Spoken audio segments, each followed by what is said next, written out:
एक समय की बात है। एक गांव में एक चरवाहा और एक बढ़ई रहते थे। वो दोनों एक दूसरे को बचपन से ही जानते थे।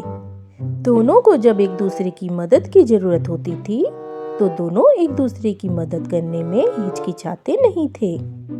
उन दोनों को एक दूसरे के साथ समय व्यतीत करना अच्छा लगता था।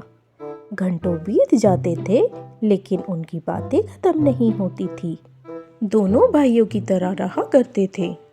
एक दिन चरवाहा ने देखा कि उसने जो पैसे छिपाए थे वो वहां नहीं थे, वह गुम हो चुके थे। अगले दिन यह बात उसने अपने दोस्त बढ़ई को बताई और कहा, तुम मेरे सारे राज जानते हो। तुम्हारे अलावा किसी को नहीं पता कि मैं पैसे कहाँ छुपाता हूँ। मुझे माफ करना, लेकिन मुझे तुम पर यकीन नहीं है।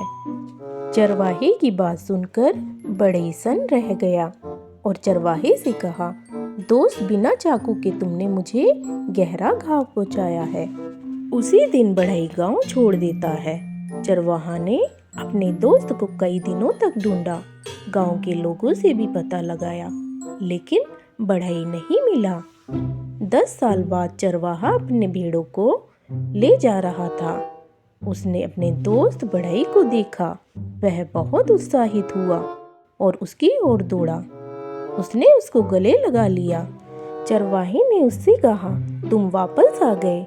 तुम इतने सालों से कहाँ थे? मैंने तुम्हें कितना याद किया।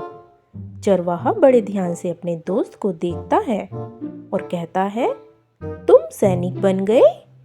बढ़ई अपने दोस्त को देखता है और बोलता है कि हाँ, अब मैं एक सैनिक हूँ और यहाँ अपने रिश्तेदारों से मिलने आया हूँ।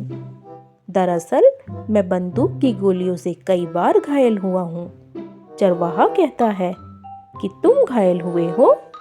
कहाँ हैं तुम्हारे घाव? बढ़ई हंसकर कहता है कि जो बंदूक की गोलियों से घाव हुए थे वो समय के साथ भर गए। केवल एक ही मुझे अभी तक परेशान कर रहा है। चरवाहा बढ़ई से कहता है, कौन सा घाव? तब बढ़ई चरवाहा से कहता है कि तुमने मुझे अपने शब्दों से जो घाव दिया था वह अभी तक नहीं भरा है, जो मुझे अभी तक परेशान करता है। यह बात कहकर बढ़ई वहां से चला जाता है। उदास चरवाहा वहीं खड़ा रह जाता है।